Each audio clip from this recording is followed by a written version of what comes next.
Varahi silks మన నెల్లూరులో September 25వ తారీఖున గొప్ప ప్రారంభం.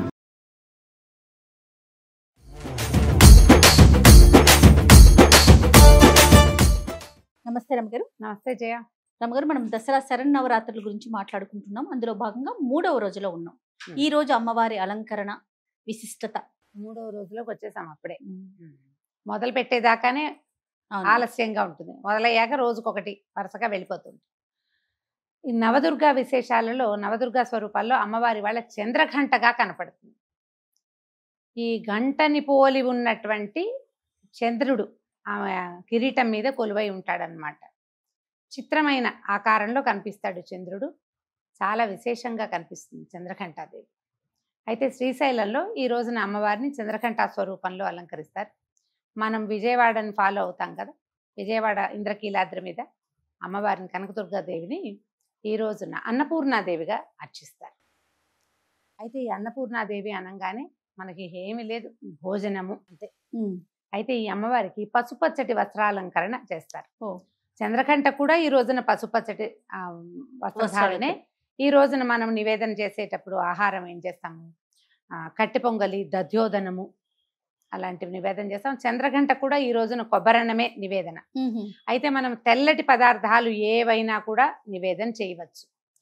తెల్లగా ఉండేది ఇప్పుడు మనం కొబ్బరన్నం ఏం చేసుకోవచ్చు, ఒట్టి పెరుగన్నం అంటే తిరగమాత పెట్టే వెసులుబాటు లేకపోతే పెరుగన్నం చక్కగా కలిపి అదైనా కూడా మనం అమ్మవారికి నివేదన చేసుకోవచ్చు. అన్నపూర్ణ స్తవం చదువుకోవచ్చు.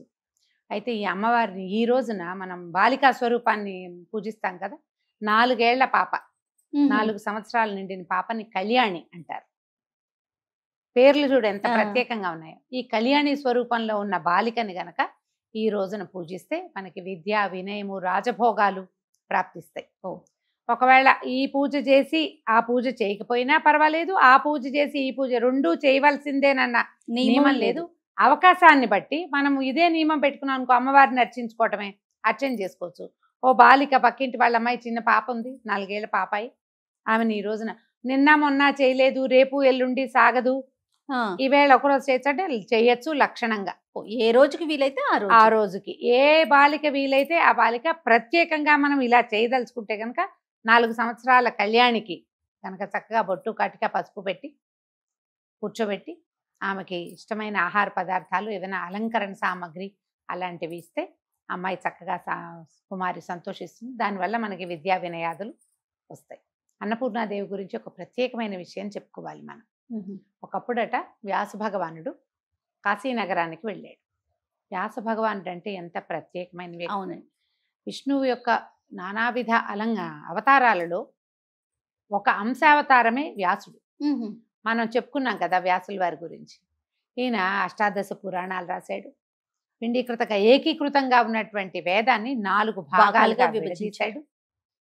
పరమాద్భుతమైన చరిత్ర కలిగిన వాడు. సంయమనం ఉన్నవాడు అవునా కాదా అని పరీక్షించడానికి పరమేశ్వరుడు వ్యాసుల వారికి అన్నం పుట్టనివ్వలేదు కాశీనగరంలో. భిక్ష కావాలి, మధ్యాహ్నపు వేళకి భిక్షగా ఆయన ఎంత ప్రయత్నించినా అన్నం లభించల. ఆహారం లేక సాయంత్రం అయ్యేసరికల్లా క్రోధం వచ్చేసి, ఇది కాశీనగరం ఏమిటి, భూకైలాసం కదా, అవును, భూమి మీద ఉన్నటువంటి కైలాసం, పరమేశ్వరుడు కొలువై ఉండే చోటు. అలాంటి చోట వ్యాసుణ్ణి నాకే అన్నం దొరక్కపోతే అని ఆయన కాశీనే శపించపూనుకున్నాడట. అప్పుడు అమ్మవారు ఒక పెద్ద ముత్తైదు స్వరూపంలో ఆయన కనపడి, రా అన్నం తిందుగానని తీసుకెళ్ళి ఆయనకి భోజనం పెట్టి 10,000 మందికి ఏకబిగిన భోజనం పెట్టింది ఆవిడ ఆ సమయంలో. ఆ స్వరూపమే అన్నపూర్ణగా తెలుసుకున్నారు. మన భగవంతుడు, మన పరమేశ్వరుడు సృష్టిస్తాడు ప్రపంచాన్ని, అంతా తయారు చేస్తాడు. వీళ్ళందరికీ అన్నం పెట్టే బాధ్యత అమ్మదే. ఈ అన్నపూర్ణ స్వరూపంలో ప్రతి చోట మనకి కనపడుతుంది. ఎక్కడ అన్నం పెట్టబడుతుందో అక్కడ అన్నపూర్ణ. ఇది ప్రత్యేకంగా ఇలా పూజ చేసినప్పుడే అని అనుకోవద్దు. దానం, అన్నం ఎవరికైనా ఇవ్వబడుతోంది అంటే అన్నపూర్ణ ఉన్నట్టు. నీకు ఈ భోజన ఇవి చేస్తారు కదా సత్రాలు, అన్న సత్రాలలో అక్కడ అన్నపూర్ణ విగ్రహం, అన్నపూర్ణ పూజ ఉంటుంది.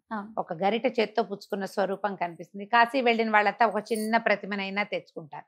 ఈ అన్నపూర్ణ ఎలాంటి విశేషం అంటే, మనం ఏదైనా వంట చేసేటప్పుడు అన్నపూర్ణే సదాపూర్ణే శంకర ప్రాణవల్లభే జ్ఞాన వైరాగ్య సిద్ధ్యర్థం భిక్షాందేహి చ పార్వతి. ఈ శ్లోకం చెప్పుకుంటూ కనుక వంట చేస్తే వంట రుచిగా కుదురుతుంది. ఓహో. అదొకటే కాదు, మనం ఎంతమంది వచ్చినా ఆ అన్నం సరిపోతుంది. వాళ్ళని బట్టి ఈ వంట కుదురుతుంది. ఈ శ్లోకం రోజువారీ చదువుకోవాలి, నేర్చుకోవాలి అని చెప్తారు. ఈ రోజున మనం అన్నపూర్ణ స్వరూపాన్ని పూజిస్తాం. పసుపచ్చటివి తెల్లటి వస్త్రాలు ఒక్కొక్క చోట కనపడతాయి. విజయవాడ వాళ్ళు మనకి పసుపచ్చటి వస్త్రాన్ని అలంకరిస్తారు. మనం ఎవరికైనా ముత్తైదువుకి ఇచ్చేటప్పుడు కూడా పసుపచ్చని గాజులు, పసుపచ్చటి వస్త్రము అలాంటివి సమర్పణ చేస్తే మంచిది. చేమంతి పూలతో అర్చన చాలా విశేషం అని చెప్తారు. మన అవకాశాన్ని బట్టి చేయాలి. అయితే ఏంటంటే ఇప్పుడు మనం దుర్గా స్వరూపాలన్నింటినీ కొలుచుకుంటామా? అవునండి.